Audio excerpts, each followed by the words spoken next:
coming. Shedeur Sanders, check down. Trayvon Williams rumbles into Panther territory. The Shedeur Sanders is being set up to fail narrative. Who do you want to start the game? $50 tickets for a preseason game that usually can't fill half the stadium? The fifth-round pick everyone dismissed as Daddy's boy just torched the Panthers' defense for 138 yards and 2 touchdown passes, leaving critics scrambling for their next excuse. What happened Friday night wasn't just a preseason debut. It was a statement that made even the most stubborn doubters question everything they thought they knew about Shedeur Sanders.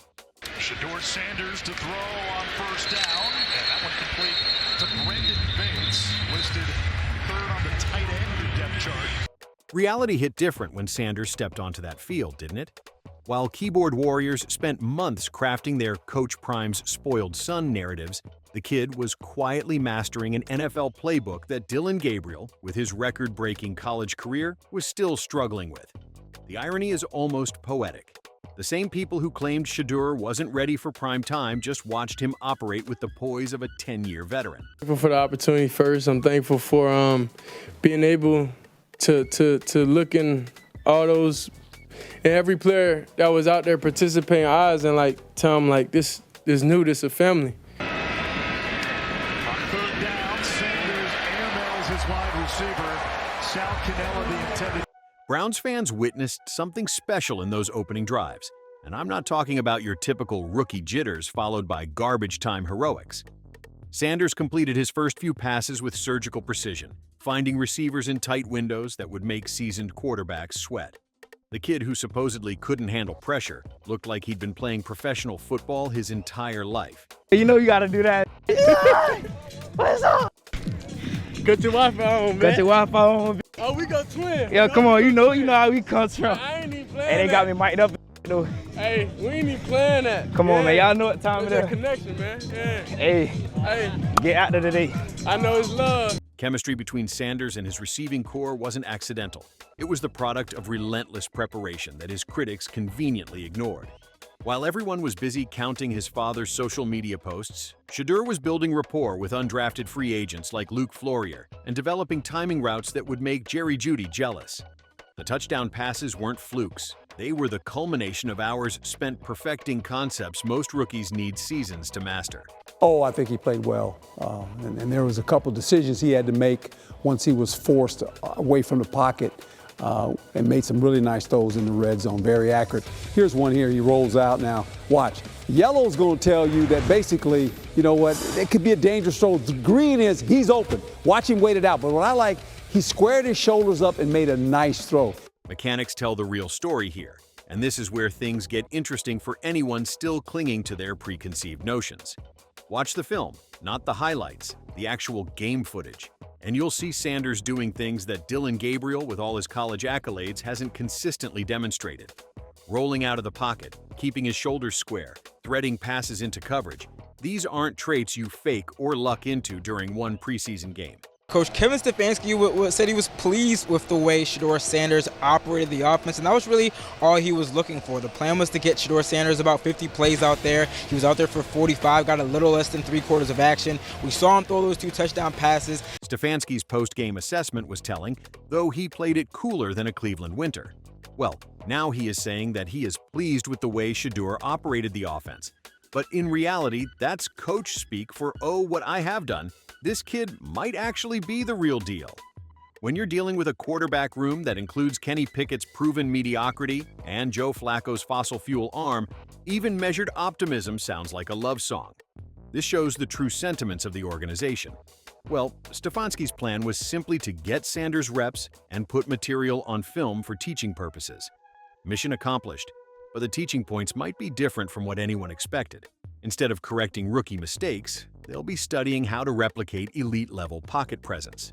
When you're out there on the field, it just is different. You understand, ball is ball. But ball never been a problem for me. It's, whatever. I know I'm ready for the moment. Did I play up to par? No, I don't feel like I did. But overall, the main goal was to win. And that's honestly what we did. Meanwhile, Shedeur himself delivered the kind of mature response that should terrify anyone hoping he'd develop a prima donna complex. His statement clearly shows that he does not have arrogance for whatever he has done. It's just a play, and he just did his best. And the truth is, this is a rookie quarterback throwing for 138 yards and 2 touchdowns in his NFL debut, thinks he played below his standards? Either this kid has impossibly high expectations for himself, or we're witnessing the birth of something genuinely special. He squared his shoulders up and made a nice throw. Bought time coming outside the pocket, and looked downfield here again. We got a free runner. He didn't panic. He knows the back's going to pick him up. 4-man rush. He's looking downfield and watch. He squares his shoulders up again. And this is the part. He looks down the field, finds a little window, threads it right in there. So that right there for a rookie quarterback, pretty impressive. ESPN's Herm Edwards couldn't hide his excitement when breaking down the tape, and Edwards has seen enough quarterbacks to know fool's gold from the real thing. The way Sanders bought time outside the pocket, squared his shoulders, and delivered strikes downfield had Edwards using words like impressive. Not exactly his go-to vocabulary for fifth-round rookies making their debuts. Who do you want to start the game? The next 2 options are Shedeur and Snoop Huntley. Shedeur's been there. Snoop Huntley just got there.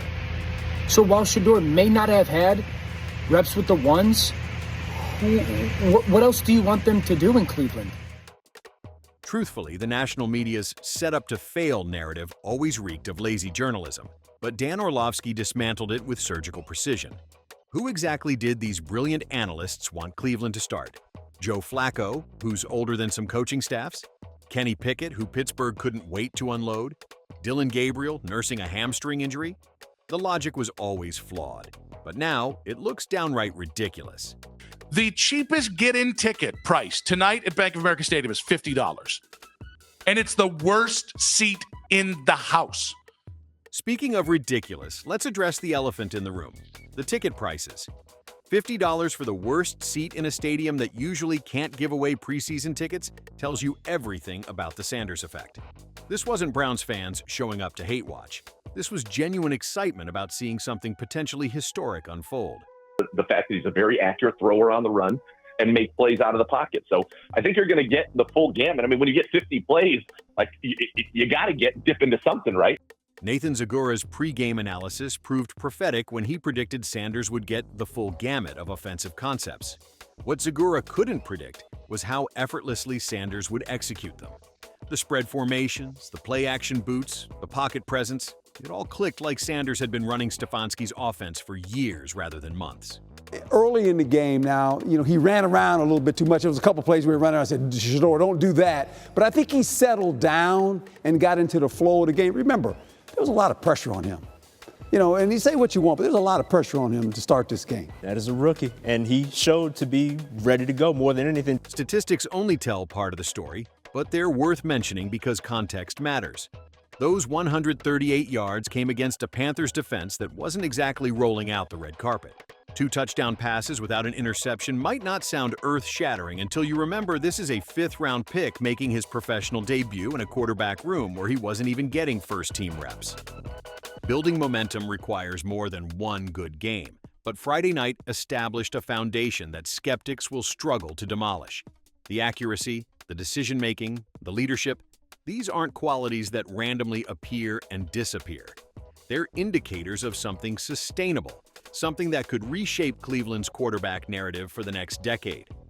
Well, if there is, we're not hearing it from Coach Kevin Stefanski yet. He was asked specifically, what does Sanders' performance do to this quarterback competition? Remember, Sanders has been QB4 on this depth chart, but Stefanski said he's not ready to dive into that just yet. He just wants to continue to develop all these players. You've got Kenny Pickett, Dillon Gabriel, who are dealing with hamstring injuries. The hope is that they'll be back for joint practices with the Eagles next week. But if not, that means more opportunities for Shedeur Sanders next to Joe Flacco. Cleveland's quarterback competition just became infinitely more interesting, though Stefanski isn't ready to publicly acknowledge the seismic shift that occurred Friday night. Dillon Gabriel and Kenny Pickett might want to heal those hamstrings quickly because their margin for error just evaporated. When a 5th-round rookie outperforms expectations this dramatically, depth charts become suggestions rather than gospel. But the idea that they've set him up for failure here, I just don't understand where that comes from. When you're talking about an organization that doesn't have a quarterback, hasn't been able to frankly figure out their quarterback situation for nearly 3 decades now, like what is the incentive to them to, on draft weekend, trade up in the 5th round to draft this guy, and then their grand plan for him is, you know what, let's sabotage his career, as some are saying. It just doesn't add up to me. Expectations have a funny way of evolving, don't they? 3 months ago, Sanders was viewed as a developmental project who might contribute in 2026. Now he's forcing conversations about 2024 relevance that make front offices uncomfortable and fan bases electric with possibility. What happens next will determine whether Friday night was an anomaly or an announcement, but early indicators suggest the latter. Sanders didn't just play well, he played with the confidence and composure that separates franchise quarterbacks from career backups. That's not something you coach or fake. It's either there or it isn't. The safety at times. Pressure coming. Sanders escaping, running, and slides for a first down. Steve deceptively fast. Dave Canales and Dan. History won't remember the preseason box score, but it might remember the night a 5th-round pick silenced an entire stadium full of doubters and turned $50 nosebleed tickets into the best investment those fans ever made. The kid who was supposed to fail just did the impossible. And Cleveland, football gods help us all, might actually have found their quarterback. Hit that subscribe button and like our video. Because this is just the beginning of the Shedeur Sanders story in Cleveland, and you definitely don't want to miss what comes next as this saga unfolds throughout the season. Future Hall of Famers don't always announce themselves with fireworks and fanfare. Sometimes they slip in through the back door of the 5th round, ignore the noise, and let their play do the talking. Friday night in Charlotte, Shedeur Sanders didn't just silence his critics. He gave them a preview of coming attractions that should keep them awake at night. It can be true that Shedeur probably should have taken first-team reps at this point, and because I believe he earned them. I think the way he's played in practice, like, he deserves to at least see what he can do with that group. For some reason, they view he still has some work to do and that he's kind of still getting acclimated, and that's their opinion on it. You can disagree with that opinion. Pressure creates diamonds, and Sanders looked like he'd been forged under Cleveland's particular brand of quarterback chaos for years rather than months. The way he handled third-down situations, reading defenses that were trying to confuse him with exotic looks, suggested a football IQ that can't be taught in meeting rooms. Most rookies crumble when defenses start sending unexpected blitzes. Sanders stepped up and delivered dimes. And a lot of it was about him being able to make those snap decisions and capitalize on the windows of opportunity. He seemed to do just that at the very least. Analytics nerds love to talk about arm strength and completion percentages, but they often miss the intangibles that separate good quarterbacks from great ones.